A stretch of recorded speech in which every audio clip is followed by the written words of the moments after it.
அனைவருக்கும் வணக்கம். நாம் இன்னைக்கு இந்த வீடியோவில் என்ன பார்க்க போகிறோம் அப்படின்னா, குண்டலகேசியில் கிடைத்திருக்கக்கூடிய 19 பாடல்களில் 3வது பாடல் தான் பார்க்க போகிறோம்.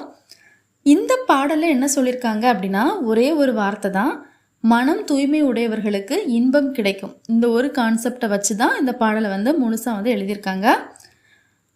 பாருங்க பாடலை.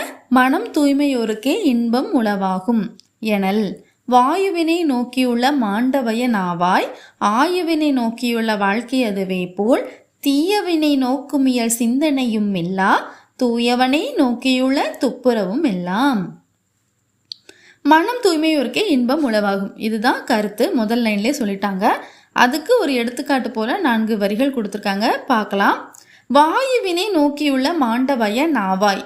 எப்படி ஒரு நாவாய், அதாவது ஒரு கப்பல் காற்று ஆதாரமாக கொண்டு இயங்குதோ அதே மாதிரி ஆயுவினை நோக்கியுள்ள வாழ்க்கை அதுவே போல், எப்படி விதி நமக்கு வகுக்கப்பட்ட நாட்களையே நாம் வாழுகிறோமோ அதே தீயவினை நோக்குமியல் சிந்தனையும் இல்லா தூயவனை நோக்கியுள்ள துப்புரவும் எல்லாம்.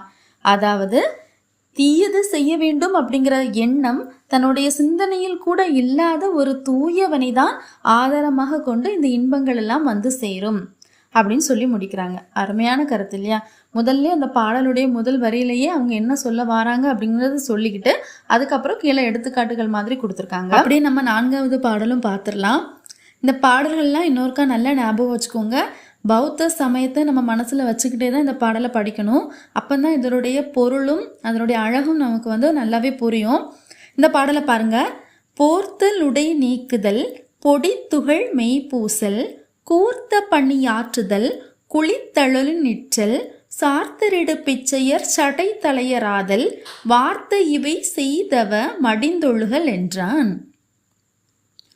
என்ன சொல்ல வராங்க அப்படின்னா, தவம் அப்படின்னா என்ன அப்படிங்கிறத சொல்ல வராங்க.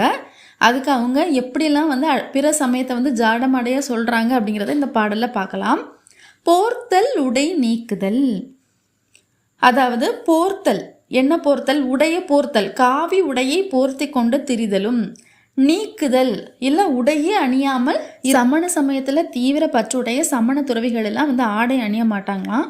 அந்த மாதிரி உடையை நீக்குதலோ அல்லது காவி உடையை அணிந்து கொள்வதோ தவம் கிடையாது. இவர் என்னதான் தவம் சொல்ல வர்றாருன்னு பார்ப்போம், ஒவ்வொன்றா பார்க்கலாம். பொடித்து கண்மெய் பூசுதல், அதாவது சாம்பல் பொடி, அந்த பொடியை எடுத்து நம்ம உடம்பு ஃபுல்லாக பூசுக்கிறதுனாலையோ மெய்யில் பூசுறதுனாலையோ அது தவமாகிடாது.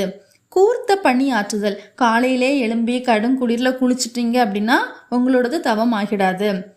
இதெல்லாம் பிராமணிய சமயத்தை சொல்கிற மாதிரி இருக்குது. குளித்தழலுள் நிற்றல், அழல், அதாவது கோடையில் வெப்பத்தில் நீங்கள் அலைஞ்சிட்டு நின்னாலும் அது என்னது தவமாகாது.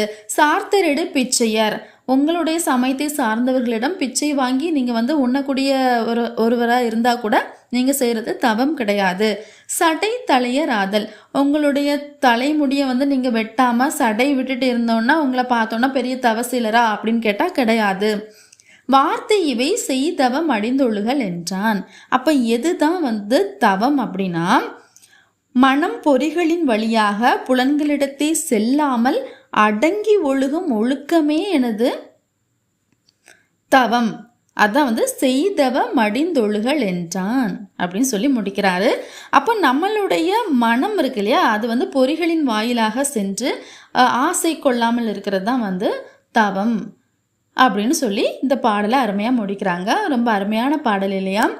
தொடர்ந்து நம்ம அடுத்தடுத்த பாடல்களை நம்ம நாது குத்தனார் என்ன சொல்ல வராங்க அப்படிங்கிறத பார்க்கலாம். நன்றி, வணக்கம். இந்த வீடியோ பிடிச்சிருந்தா லைக் பண்ணுங்கள், ஷேர் பண்ணுங்கள், சப்ஸ்கிரைபும் பண்ணி வச்சுக்கோங்க. நன்றி.